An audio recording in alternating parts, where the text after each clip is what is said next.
Ash Ridge, New Mexico Territory. Spring of 1884. The spring wind carried dust through the streets of Ash Ridge, mixing with the smell of manure and charred wood. It was the kind of dry day where nothing moved unless it had to.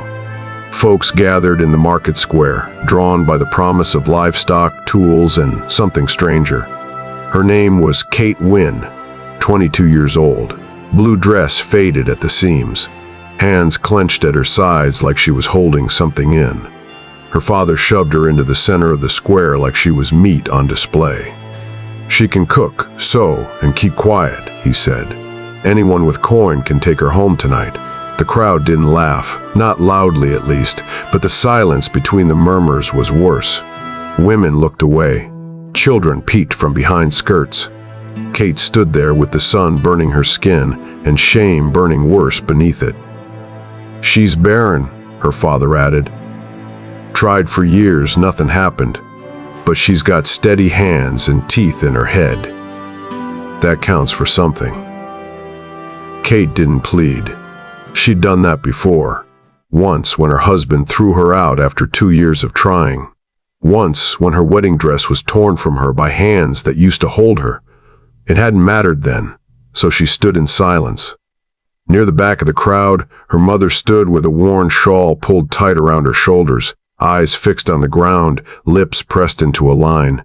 She didn't speak, didn't stop it, just watched.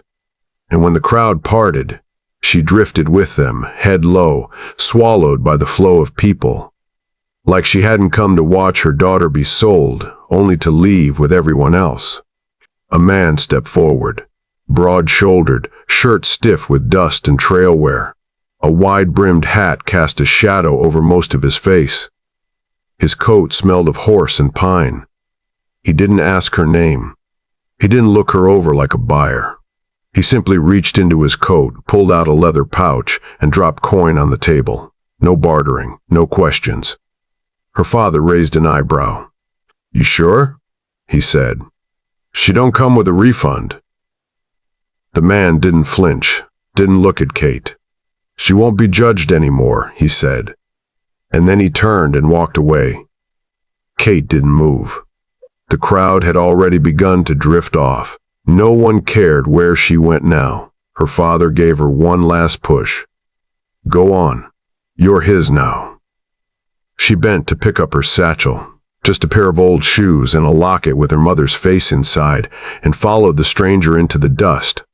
The wagon waited near the blacksmith's, hitched to a pair of mules as quiet as their owner. Kate climbed up into the front of the wagon, settling beside the stranger without a word. She didn't know his name was Bo Thatcher. Not yet. Bo handed her a dented canteen. "Long ride," he said. The water tasted like tin and old wind. They rolled out past the edge of Ash Ridge, where the prairie opened like a page waiting to be written on. The sky went on forever. Fence posts leaned tired into the earth. No birds, just wind in the grass, and the occasional creak of leather. He didn't speak again, and she didn't ask. Kate studied his face when the brim of his hat lifted just enough. He wasn't old, but the sun had etched its history into his skin. 35, maybe. His hands rested loose on the reins, one scarred across the knuckle, another wrapped with a strip of torn cloth. No ring. "Why'd you take me?" she asked, not expecting an answer. He didn't look over. "5 kids," he said. "No mother, no time." Her throat caught. "So, I'm a governess." "No," he said. "Just someone not cruel. That's enough." By dusk, they reached a ranch tucked into the dry ribs of the land. The house leaned slightly westward, like it was listening for something that never came. A barn stood behind it, weathered gray. Chickens darted through the yard, squawking as the wagon pulled in. He stepped down, tied off the reins, and walked to the porch without asking if she'd follow. She did. The porch boards creaked under her weight. The front door wasn't a door at all, just a thick quilt nailed to the frame to keep the wind out. Inside, 5 faces looked up. 4 boys, 1 girl, all wide-eyed and red-cheeked, each holding still in the half-light. They'd lost their mother to a fever 2 winters back. Since then, the silence in that cabin had been louder than any storm. "This is Kate," Bo said. "She'll be staying." The youngest, Samson, maybe 5, walked straight to him and wrapped both arms around his leg. Bo bent down, scooped him up with one arm, and opened a door with the other. "Room's upstairs," he said to Kate. "Water's in the bucket, still warm." She climbed the stairs slowly, her hand trailing the wall. The bedroom was small and plain, a wash basin, a narrow bed, a window looking out toward an open field lined with fence posts and dry grass. She set her satchel down and sat on the edge of the bed. She didn't cry, not yet, but her hands trembled in her lap. And she stayed there, listening to the sounds of strangers in a house that wasn't hers. Not yet. Morning brought the smell of smoke, old coffee, and something burning in the pan. The cabin stirred early, footsteps on creaking boards, the thud of boots by the door, soft chatter broken by occasional coughs. Kate moved carefully. She didn't yet know who slept light, who spilled sugar, who liked their eggs hard or runny, if there were eggs at all. The children stayed quiet around her. Judah, the eldest, watched her with folded arms and a look too old for his age. Levi whispered to Gideon, who kept glancing at her like he was working out a problem in his head. Mira, the only girl, sat near the fire and clung to a scrap of fabric she refused to let go.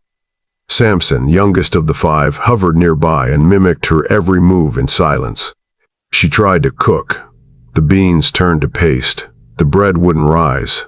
She spilled the coffee pot and the tin burned her hand. Later, she tried sewing a ripped sock and jabbed her finger twice. The needle rolled beneath the stove. She said nothing, only pressed her lips together and swept the floor until her shoulders ached. That afternoon, while lifting a pot of stew from the stove, her grip slipped. The cast iron crashed to the floor, stew splattering across the boards. The sound startled the hens outside. Inside, the children froze. Kate stood still, heart pounding, waiting for the shout, waiting for the snap she had heard before. Then the front door opened. Bo stepped in. He looked down at the mess, then at her. Without a word, he crouched, picked up the pot, dumped what was left, and wiped the floor with a towel. "It's just stew," he said. And that was it. He walked back outside. Kate stayed frozen for another minute, the rag still in her hand, the heat still rising in her throat. Except this time, it wasn't shame. It was something quieter, something she didn't yet have a name for. That night, after the dishes were scrubbed and the children had disappeared into their rooms, she sat on the porch with her hands in her lap. The night air was cool. Stars burned clean above the roofline. She tried not to cry. She failed. Later, she crept from room to room. Mira had kicked off her blanket. Levi mumbled in his sleep. Samson was curled up with his hand in his mouth, the way the very young still believed someone would carry them through the night. Mira stirred and whimpered. Her forehead felt warm, too warm. Kate stepped into the hall. Bo was already there. "She's burning," she said. "I need willow bark. Mint, if you have it." He didn't ask questions. He turned, and within minutes she had everything. She boiled water, crushed herbs, drenched cloth. She pressed the damp linen to Mira's face, cradled the girl's small frame, and hummed. She didn't stop. Not when the child shivered. Not when the fever raged. Not even when her own body sagged with exhaustion. She stayed up all night. By dawn, Mira opened her eyes and whispered hoarsely, "Pancakes." Bo stood in the doorway. He didn't say a thing, but the tension in his shoulders eased. His eyes stayed fixed on Kate like he was seeing something he hadn't expected, something strong, something holy. Kate didn't smile. She was too tired. But she didn't flinch from his gaze either. She simply nodded and turned back to the girl who was already dozing again in her arms. The next morning, when Kate came downstairs, steam curled from a kettle already warming on the stove. Next to it sat a tin mug and a piece of paper, folded once. 2 words, scratched in stiff, uneven handwriting. "Thank you." No name, no signature. but it didn't need one. She held the note for a moment longer than she meant to. Then she sat down, wrapped her hands around the mug, and sipped slowly.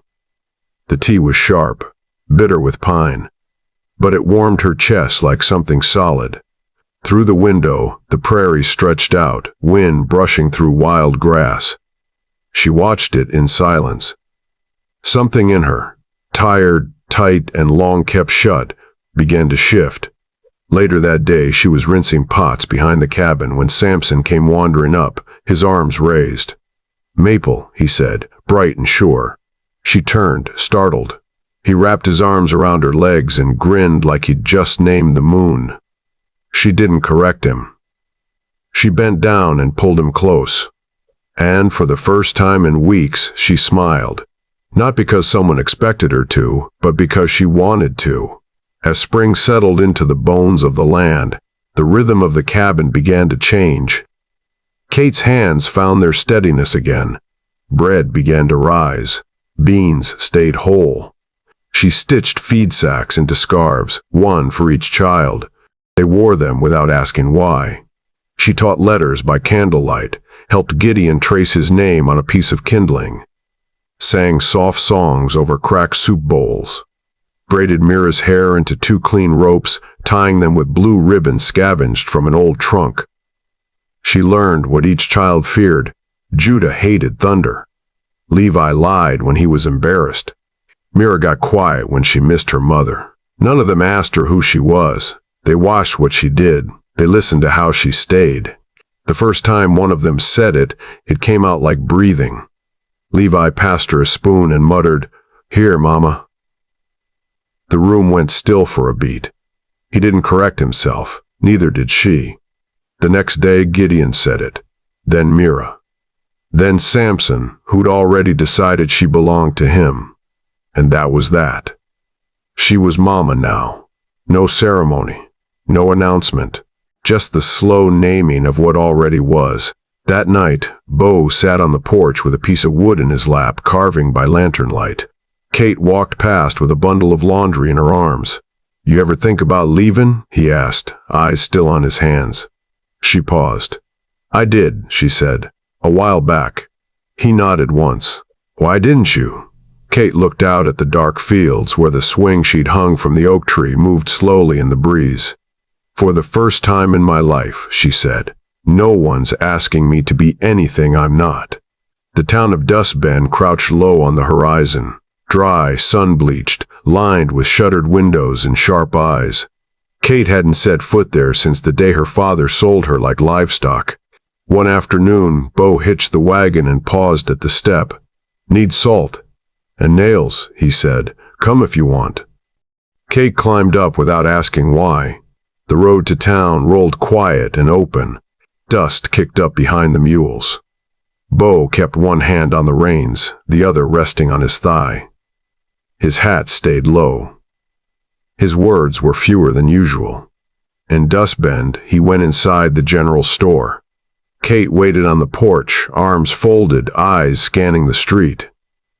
That's when she heard it. "Well, well, if it ain't the barren ghost come back to town." The voice cracked sharp across the square. Kate turned. Her former mother-in-law stood near the dry goods stall, fanning herself with a folded newspaper. Beside her, clinging tight, stood the younger wife, lace gloves, red cheeks, and a hand resting too deliberately on a belly that hadn't yet rounded. "That's her?" the girl asked, loud enough for half the market to hear. "Oh, that's her," the older woman drawled. "Pretty, but cursed. Couldn't give us even a squealing pup." "I will," the girl said proudly. "A big, healthy boy. He'll carry the family name, not like her, useless as a cracked jar." Kate didn't respond. She stood still, jaw set, hands curling at her sides. She turned to leave. Then a shadow fell beside hers. Bo had stepped out of the store, a sack of salt in one arm, his eyes slow to blink. He looked at the two women only once, then turned to Kate. "She's the one who gets Mira to sleep when her legs ache," he said. "The one who taught Samson not to throw rocks. The one who makes that house feel like it has a roof again." Neither woman spoke. They didn't need to. Bo nodded toward the wagon. You ready? Kate nodded back. They walked away together, leaving the words behind them like dust. That night, Kate didn't speak of what happened. She tucked in the children, pulled quilts over bare shoulders, ran her hand over Gideon's hair as he slept. Later, she stepped onto the porch alone, shawl wrapped around her. Bo followed. He stood next to her, watching the stars scatter across the sky. You didn't have to say anything, she said. He kept his eyes ahead.